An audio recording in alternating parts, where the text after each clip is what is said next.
What if the political party that Britain spent decades dismissing as too idealistic, too niche, too fringe, was suddenly knocking on the door of real power? Well, grab your morning cuppa, because that is exactly the question gripping British politics right now. And Good Morning Britain has been right at the heart of it. The Green Party of England and Wales is on the rise, and not in a slow, steady, background noise kind of way. We are talking about a full-blown political earthquake. Their leader, Zack, has set his sights on something that would have seemed extraordinary just a year ago, winning first place in as many as 8 of London's 32 councils. And with local election results now beginning to trickle in from across the country, Britain is waking up to the very real possibility that the Greens are no longer a protest vote. They are a movement. So who exactly is Zack, and how did a former actor, hypnotherapist, and community theater worker end up at the center of one of the most talked-about political stories of 2026? If you have been watching Good Morning Britain recently, you've almost certainly seen his name come up because the man has become impossible to ignore. Polanski is a 43-year-old self-styled eco-populist who has been presenting himself as a progressive alternative to Keir Starmer's governing Labour Party. He is openly gay, proudly vegan, and politically fearless, a combination that has made him something of a phenomenon in a British political landscape that many voters have described as grey, stale, and uninspiring.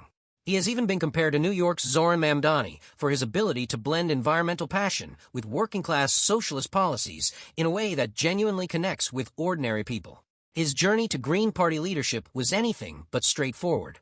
Polanski began his political career with the Liberal Democrats, standing as a councillor in North London in 2015 before joining the Green Party in 2017. He was elected to the London Assembly in 2021, became deputy leader in 2022, and then in September 2025, he won the party leadership in what can only be described as a landslide, securing over 20,000 votes against just 3,700 cast for his rivals. That is not a close race. That is a mandate. And the momentum has not stopped since. In February 2026, the Green Party won its first-ever parliamentary by-election, taking Gorton and Denton, a constituency in Greater Manchester that had been held by Labour for nearly a century. Shortly after, party membership surged past 220,000, a threefold increase since the start of Polanski's leadership. These are not the numbers of a fringe party.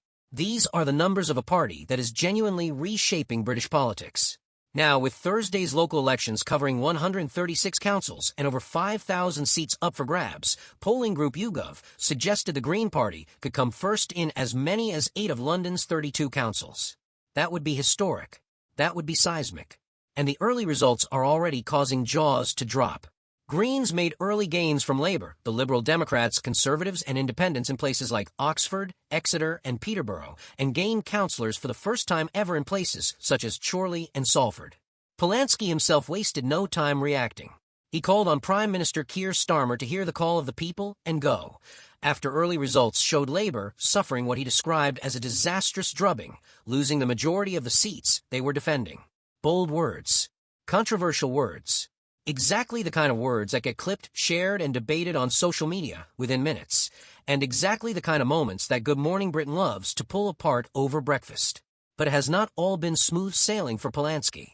His popularity took a hit in the run-up to the elections following a row with the chief of the Metropolitan Police after 2 Jewish men were stabbed in Golders Green on the 29th of April in an attack declared a terrorist incident.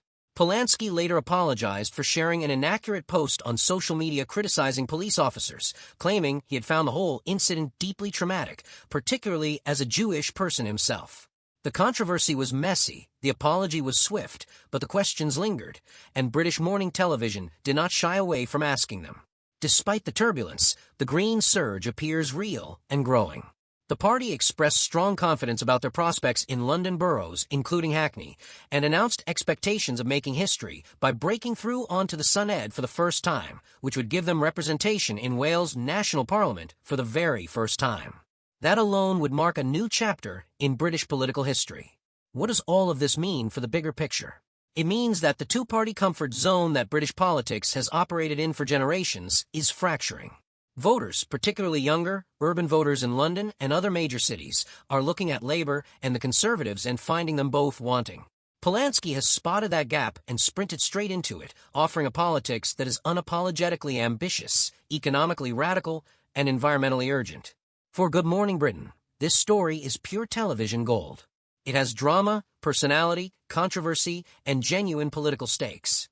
Expect Polanski to be sitting across from the GMB sofa very soon, if he has not already, with presenters pressing him on the anti-Semitism rose, the bold electoral claims, and what a truly green-led London would actually look like for ordinary people living in it.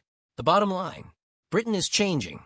The political ground is shifting beneath our feet.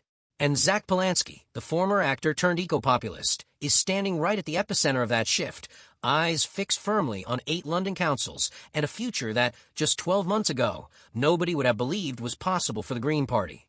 Whether you love him, distrust him, or are simply watching this all unfold in genuine fascination, one thing is certain: you cannot look away. And neither can Good Morning Britain. That is your update for today. If you found this story as gripping as we did, drop your thoughts in the comments below. We want to know what you think about the green surge and what it could mean for Britain's future. If you enjoyed the video, please give it a like and make sure you subscribe so you never miss a story from the world of Good Morning Britain and British current affairs. We will see you in the next one.